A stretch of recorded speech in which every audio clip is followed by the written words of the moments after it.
नमस्कार. ही भयानक आणि अश्लील सत्य घटना घडलेली आहे आंध्र प्रदेशच्या गुंटूर जिल्ह्यामध्ये. याच्यामध्ये एक शिवा नागाराजू नावाचा एक कांदा व्यापारी आहे आणि त्याच्या बायकोने त्याचा खून करून त्याच्या मृतदेह शेजारी अश्लील व्हिडिओ बघून जे काही आपल्या मित्रासोबत केलेलं आहे. शिवा नागाराजू हा एक गुंटूर जिल्ह्यामधला कांदा व्यापारी आहे आणि हा कांदा व्यापारी आपल्या दुकानामध्ये त्याचा पूर्ण वेळ देत असतो. एकदा सकाळी 8 वाजता घरातून बाहेर पडल्यानंतर संपूर्ण दिवसभर हा कांदा व्यापारी आपल्या व्यवसायामध्ये गुंतून पडलेला असतो. संध्याकाळी उशिरा घरी येतो, जेवण खाऊन करतो, आपल्या बायकोसोबत काही वेळ घालवतो, झोपी जातो आणि मग आपल्या व्यवसायाकडे लक्ष देत असतानाच आपल्या घराकडे मात्र त्याचं कसं दुर्लक्ष होतं आणि या सगळ्यामधून त्याचा कसा खून होतो किंवा त्याच्या कुटुंबाची कशी वाताहत होते हे आता आपण बघणार आहोत.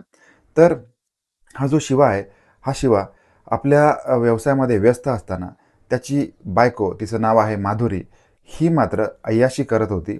आपला नवरा दिवसभर कामावरून घरी आल्यानंतर त्याला जेवण घातल्यानंतर ती त्याच्यासोबत झोपी जात होती आणि आपल्या नवऱ्याला काय हवं काय नको हे बघता बघताच नवऱ्याचा जो तिचा स्वभाव होता, हा स्वभाव अत्यंत कष्टाळू होता.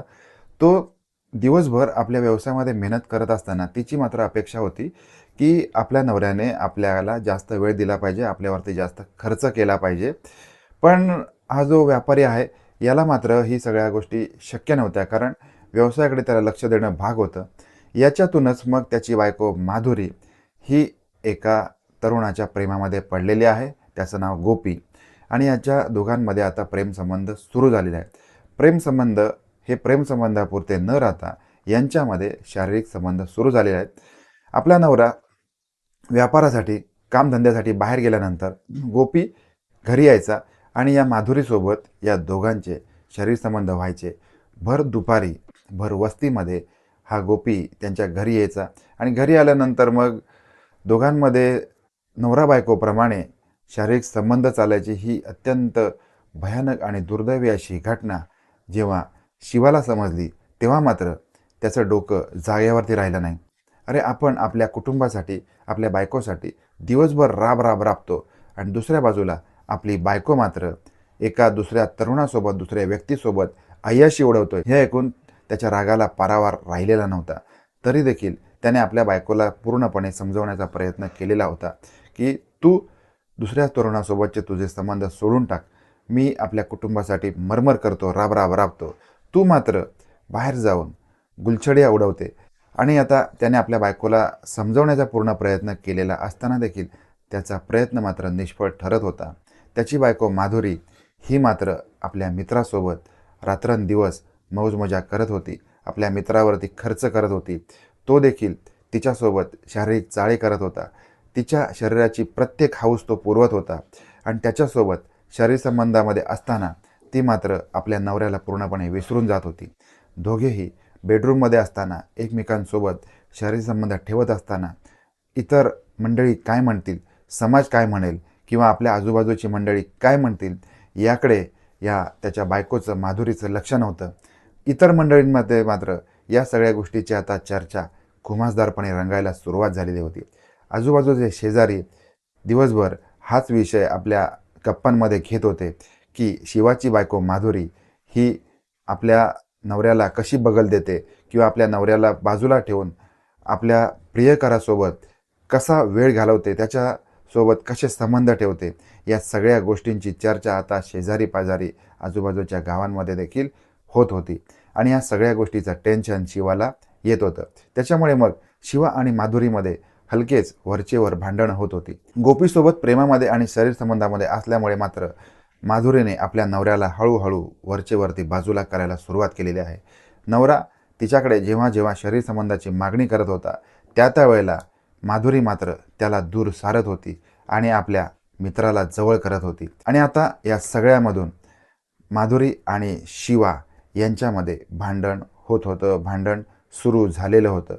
कधीकधी सकाळी, कधीकधी दुपारी आणि कधीकधी रात्री, या तिन्ही वेळेला या दोघांमध्ये भांडण होत असायचं.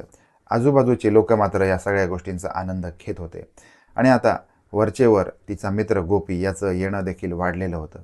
या सगळ्याचा जो परिणाम आहे हा अत्यंत भयानक झालेला होता. शिवा आणि माधुरी यांच्यामध्ये भांडण अत्यंत मोठ्या प्रमाणामध्ये रंगात आलेलं असतानाच मग माधुरीने एक भयानक असा निर्णय घेतलेला आहे. नवरा दमून भागून संध्याकाळी घरी आल्यानंतर तिने बिर्याणी बनवलेली आहे आणि आपल्या नवऱ्याच्या बिर्याणीमध्ये तिने गुंगीचं औषध मिसळलेलं आहे.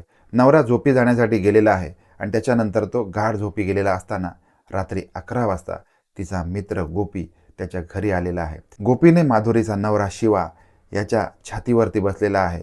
शिवा आता गाढ झोपी गेलेला होता आणि दुसऱ्या बाजूला त्याच्या मानेच्या बाजूला किंवा त्याच्या डोक्याच्या बाजूला येत माधुरीने त्याच्या तोंडावरती उशी दाबलेली आहे. एका बाजूला गोपी शिवाच्या छातीवरती बसलेला होता आणि दुसऱ्या बाजूने माधुरी त्याच्या तोंडावरती उशी दाबत होती. आता शिवा तडफडायला लागलेला आहे, धडपडायला लागलेला आहे. त्याने विरोध करण्याचा पूर्ण प्रयत्न केलेला आहे. औषधाची गुंगी आणि या दोघांची ताकद याच्यापुढे आता शिवा हरलेला आहे. त्याने प्राण सोडलेला आहे. पहाटेचे 4 वाजलेले आहेत. गोपी आपल्या घरी निघून गेलेला होता. आता मात्र माधुरीने रडायला आणि ओरडायला सुरुवात केलेली आहे. आजूबाजूची मंडळी धावत त्यांच्या घराकडे आलेली आहेत. तिथे येऊन बघतात तर परिस्थिती अत्यंत विदारक होती. शिवा हा गतप्राण होऊन पडलेला होता आणि त्याच्या बाजूला माधुरी मोठमोठ्याने रडत होती. आणि आता सगळ्या मंडळींनी अत्यंत मोठ्या मनाने माधुरीला धीर देण्याचा प्रयत्न केलेला आहे. परंतु यांच्यापैकी काही चाणाक्ष मंडळींच्या डोक्यामध्ये किंवा लक्षामध्ये एक गोष्ट आलेली आहे की माधुरी आणि शिवा यांचं जे नातं होतं याच्याबद्दल देखील कल्पना आलेली आहे. त्याचबरोबर या मृतदेहाच्या शेजारी रक्ताचे देखील डाग होते.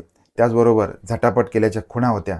जी काही चाणाक्ष मंडळी होती जे समजायचं ते समजून गेली. त्याच्यामुळे मग त्यांनी पोलिसांना पाचारण केलं. पोलीस आले.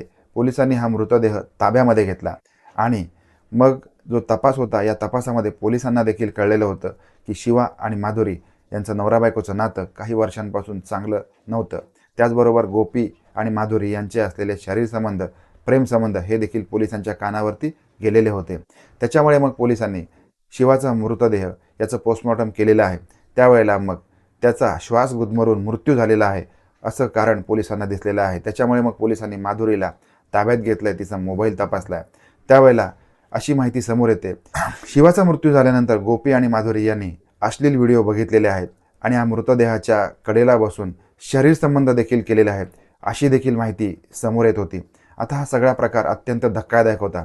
त्याच्यामुळे मग पोलिसांनी अधिक तपास करून माधुरीवरती गुन्हा नोंदवून घेतलेला आहे आणि तिला ताब्यात घेतलेला आहे. आता शरीर संबंध असतात, हे शरीर संबंधांची एक मर्यादा असते. शरीर संबंध किंवा एखाद्या व्यक्तीसोबत असणारे आपले एक्स्ट्रा मॅरिटल अफेअर, विवाहबाह्य संबंध याचा परिणाम किती भयानक असू शकतो किंवा किती भयानक घडू शकतो ही सांगणारी सत्य घटना आपल्याला कशी वाटली हे मला कमेंट बॉक्समध्ये नक्की सांगा. भेटूया आपण अशाच एखाद्या नवीन सत्य घटनेसह. तोपर्यंत काळजी घ्या. धन्यवाद.